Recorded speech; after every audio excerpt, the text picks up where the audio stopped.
Et bonjour à tous, bienvenue sur Jamais comme prévu. Je suis ravi aujourd'hui de vous retrouver pour une vidéo exceptionnelle. Après avoir suivi la restauration de la X, je vais vous guider étape par étape sur le processus d'immatriculation en tant que voiture de collection. Étant donné que je l'ai déjà fait sur la Mercedes, je connais un petit peu le processus. Il y a quelques petites choses qui ont changé, mais ça reste globalement la même chose. Préparez-vous à vous plonger dans les détails administratifs, les papiers, les choses qu'on n'aime pas forcément, mais dont on est obligé de passer pour avoir l'immatriculation en collection. 3, 2, 1, top générique.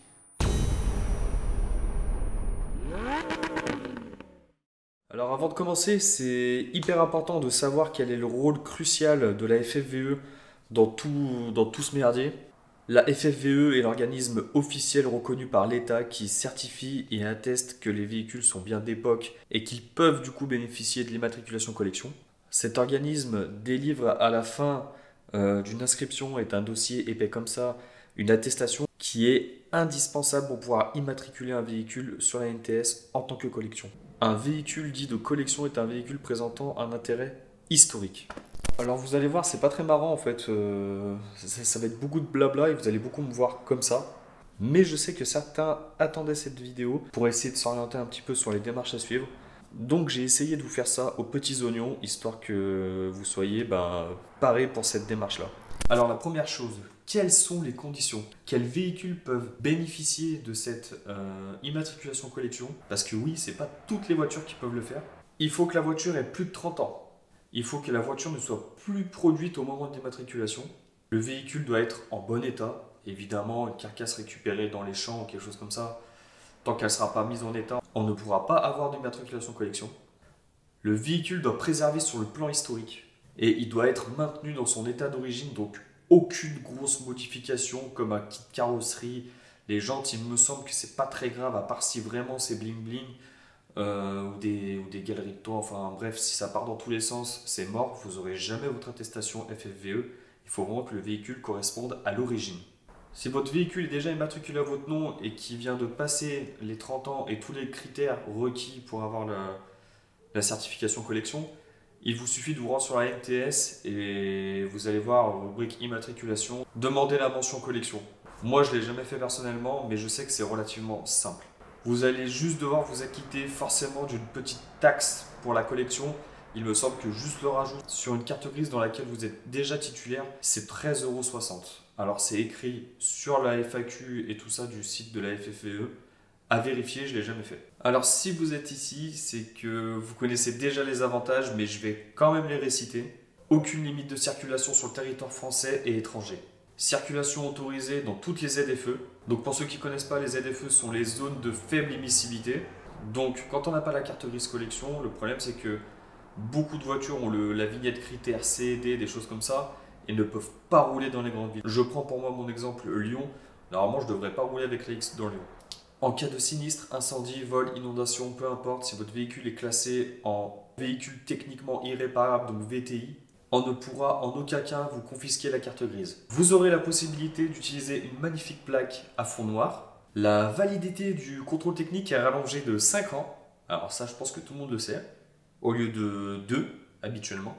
On va passer aux inconvénients. Je pense que peu de gens les connaissent. Un véhicule utilisé en carte grise collection ne peut malheureusement être utilisé que dans le cadre de l'usage privé. En promenade, loisir. En gros, vous ne pouvez pas prendre votre voiture pour rouler tous les jours avec, aller au travail, faire des choses et tout comme ça. Ce n'est pas prévu pour. Le but justement de la FFVE, c'est de préserver les véhicules historiques. Alors je vous rassure, moi personnellement, avec la Mercedes et la X, je ne compte pas me priver. La location ou l'usage professionnel ou le transport est strictement interdit avec ces véhicules-là. Et bien sûr, il ne peut pas être utilisé à titre professionnel pour un artisan, par exemple, ou quelque chose comme ça. Alors, quelle procédure faire? C'est simple, il faut tout simplement, dans mon cas, je vais prendre mon cas parce que ce sera le plus simple. Quand vous achetez une voiture de plus de 30 ans et que vous voulez l'immatriculer en tant que collection parce qu'elle n'est pas encore en collection, il faut vous rendre sur le site de la NTS, faire vos démarches normalement. Vous aurez, au moment de vouloir faire votre carte grise sur la NTS toujours, vous aurez le type d'usage. Donc il y a armée, je crois, civil, des choses comme ça. En temps normal, en fait, on met aucune mention, mais là, pour le coup, on mettra véhicule de collection. Pour pouvoir aller plus loin sur la démarche de la NTS, avant quoi que ce soit, en fait, avant de renseigner les codes de cession, tout ça, il faut avoir l'attestation FFVE. Et l'attestation FFVE, du coup, on l'a en se rendant sur leur site. Donc il y a deux modes de remise des documents. C'est soit vous le faites sur internet et c'est guidé et c'est super pratique, c'est ce que j'ai fait pour la X, soit vous le faites en format papier. Moi je l'avais fait pour la Mercedes en format papier, il faut l'envoyer par la poste. C'est pas spécialement plus compliqué, mais il faut être vachement rigoureux. L'attestation de la FFVE confirme la date et les caractéristiques du véhicule. Donc, comme déjà dit, seuls les véhicules de plus de 30 ans y sont éligibles. Cette attestation est devenue nécessaire pour l'immatriculation sur le site de la NTS. Il faut savoir que quand vous montez votre dossier, que ce soit sur internet ou en format papier, on vous demandera un paiement de 60 euros. Donc sur internet, vous payez avec votre carte comme vous faites n'importe quel achat sur internet. Et en format papier, eh ben, en fait, il faut envoyer un chèque, tout simplement. Ils ont un délai de 4 semaines de traitement du dossier. Moi, je vais vous expliquer là maintenant les étapes pour le faire sur internet. Donc il faudra vous rendre sur le site de la FFVE, vous créez un compte, donc c'est très simple, c'est comme n'importe quel site internet. À partir de là, une fois que vous avez votre compte, sur la page d'accueil, vous descendez et vous avez une petite rubrique en jaune où c'est écrit obtenir l'attestation FFVE. Une fois que vous avez cliqué là-dessus, vous vous connectez et vous demandez une attestation FFVE. De là, ça vous emmène sur un petit questionnaire, est-elle éligible, est-elle machin, Il faut marquer tout oui. Si votre véhicule l'est, bien entendu, ça sert à rien de mentir parce que de toute façon, après, on va rentrer des données caractéristiques, donc la FFVE le verra direct. Et à la toute fin, vous avez un petit encart pour demander quelle est votre démarche exactement.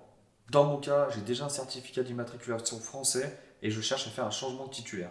À partir de ce moment-là, on va vous demander tout un tas d'infos sur vous, donc votre nom, prénom, date de naissance, adresse postale, etc., etc.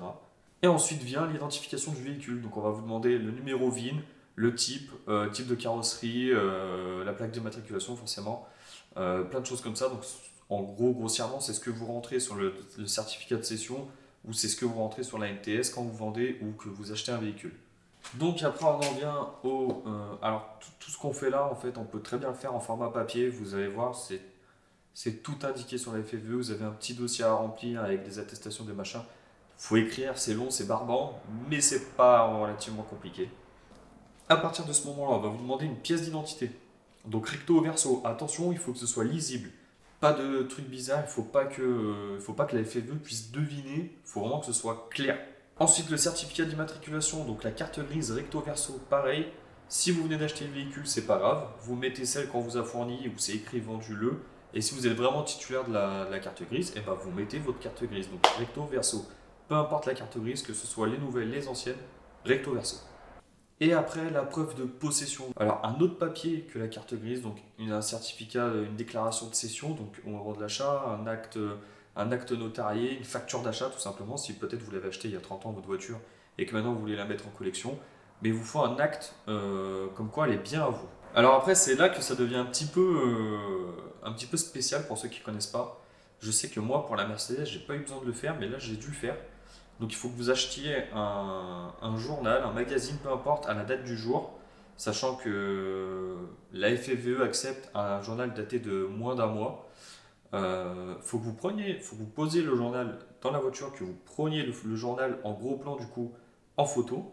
Après avec ce journal-là, vous posez sur la voiture et vous prenez en photo les trois quarts avant gauche. Alors moi j'ai galéré parce qu'il y avait du vent, donc voilà, vous prenez les trois quarts avant gauche. Vous faites pareil avec les trois quarts arrière droite et avec le journal. Sur la Mercedes, j'avais pas besoin de prendre le journal, j'avais les mêmes photos, mais j'ai pas besoin de prendre le journal. Et après, une photo de l'intérieur, du coup, avec ce même journal. Alors, moi, j'ai pris une photo du tableau de bord avec le journal un peu reculé, mais je vois qu'il précise en fait photo avec l'aménagement arrière. Donc, je vais voir si ça a bloqué, moi, à mon niveau, mais j'ai déjà tout envoyé, ça fait 3-4 jours. Donc, voilà. Photo du numéro de série frappé à froid. Donc en général, on le trouve, moi sur la X, c'était le long de la baie moteur, vous arriverez tout le temps à le trouver. De toute façon, ça correspond au final au numéro de série de la voiture. Donc il est relativement long. Des fois, c'est dans les pare-brises aussi, dans les baies de pare-brise, vous avez une petite encoche. Donc voilà, il faut chercher au pire du pire, petite recherche sur internet avec votre modèle et tout ça, où se situe le numéro frappé à froid. Et vous trouverez. Ensuite, la plaque constructeur, pareil, normalement c'est dans la baie moteur. Moi, il était juste devant. Sur un Mercedes, c'est pareil, c'est juste devant, donc relativement facile. Ensuite, il faut aussi une photo du moteur dans la baie moteur. Donc, c'est pour ça que tout ce qui est grande modification et tout ça, c'est à bannir parce que, en fait, on verra qu'elle n'est pas d'origine. Alors attention, une batterie neuve, améliorée, ou une admission un peu mieux, enfin des choses comme ça, c'est pas très grave, mais attention, pas de grosses modifications. Après, il faudra fournir le numéro moteur, donc du code moteur. Moi, je sais que sur la Mercedes, j'ai eu de la chance parce que j'ai fait toutes les photos en fait quand je l'ai passé au contrôle technique, donc du coup, elle était sur le pont et j'ai pas galéré. La X, je n'ai pas trouvé le code moteur et j'ai vu après sur le site que c'est pas une mention obligatoire. Donc j'espère qu'ils vont pas m'embêter avec ça. Mais c'est pas une mention obligatoire. Donc après, une fois ce dossier fait, vous allez avoir votre réponse. S'il manquera des papiers, des choses comme ça, la FFVE vous enverra des mails. Donc il faudra peut-être donner des pièces supplémentaires. Moi, la Mercedes, je sais que j'avais pas du tout été embêté. Au bout de 4 ou 5 semaines, j'avais eu mon attestation. Donc je mettrai là dans le coin, je vais mettre l'attestation de la Mercedes pour voir à quoi ça ressemble. Je masquerai bien évidemment toutes les informations un petit peu capitales sur ma personne. Donc voilà, en fait, une fois que vous avez cette attestation FFVE, ben, au final, c'est le plus chiant à faire. Moi, je sais que pour la X, quand on l'a vendu, on avait tout fait sur le site de la NTS, donc j'ai un code de cession. J'ai pas besoin de remettre toutes les informations, je vais juste vérifier. Je vais envoyer cette attestation sur le site tout simplement. On va me demander de payer et je sais que j'aurai ma carte grise dans les 3 jours avec la mention collection. Donc pour tous ceux qui voudraient le faire en format papier et qui ne sont pas à l'aise avec l'outil informatique, sachez que vous avez tout ça. Tout ça à remplir, à faire, à lire. C'est pas compliqué, mais c'est barbant. Et sur Internet, honnêtement, ça se fait très très bien. Et là, vous voyez, ils encouragent à le faire sur Internet. Ils nous disent que le compte pourra nous permettre de faire une demande d'attestation FFVE, forcément, c'est ce que je vous ai montré. Suivre les demandes d'attestation, récupérer vos attestations FFVE ainsi que vos factures, envoyer vos justificatifs numérisés, donc honnêtement, c'est un gros plus. Moi qui travaille dans un bureau, en fait, j'ai tout fait au bureau, c'était hyper simple pour moi. Après, voilà, une imprimante scanner, ça coûte pas forcément des masses. On a même des applis maintenant qui scannent des documents, donc c'est relativement simple. Et voilà, après, c'est un confort. Faire sa demande en ligne, c'est un gain de temps aussi également. C'est relativement simple. J'ai trouvé le site sécurisé. Après, au visu, c'est toujours compliqué de dire si c'est sécurisé ou pas. Je sais que moi, j'ai payé il y a 3-4 jours, j'ai eu zéro problème. Et la FFVE, c'est quand même quelque chose de hyper sérieux. Donc voilà, faut pas avoir peur, entre guillemets.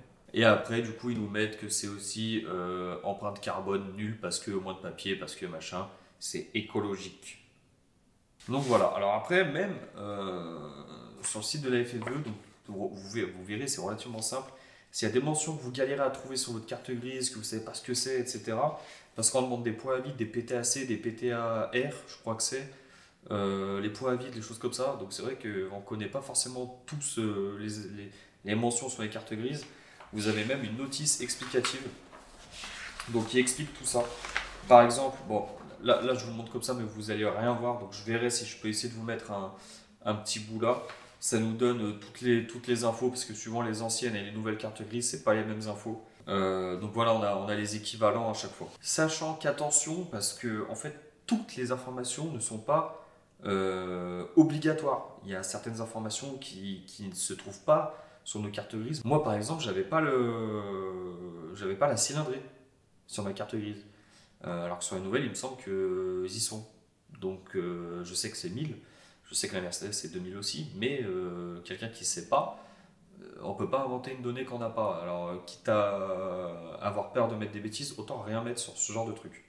C'est vraiment pas les infos les plus importantes. Et voilà, cette vidéo blabla s'arrête. Vous avez maintenant une connaissance approfondie du système d'immatriculation des véhicules en tant que collection avec l'aide de la FFVE. C'est un voyage qui requiert de la préparation, de la patience et beaucoup d'organisation. Mais ce voyage en vaut la peine pour tous les amoureux de la mécanique. La FFVE joue un rôle essentiel dans la préservation du patrimoine automobile et c'est peut-être grâce à eux qu'on a encore des belles voitures et des anciennes voitures qui roulent sur nos routes et qui sont entretenues et en bon état. Alors peut-être que certains vont penser que les 60 euros c'est peut-être un petit peu abusé, mais la FFVE c'est quand même un gros organisme, donc il y a vraiment des gens qui travaillent à plein temps pour tout ça. Il y a des événements, il y a tout un tas de choses, vous allez voir sur le site, essayez de vous balader, c'est relativement bien.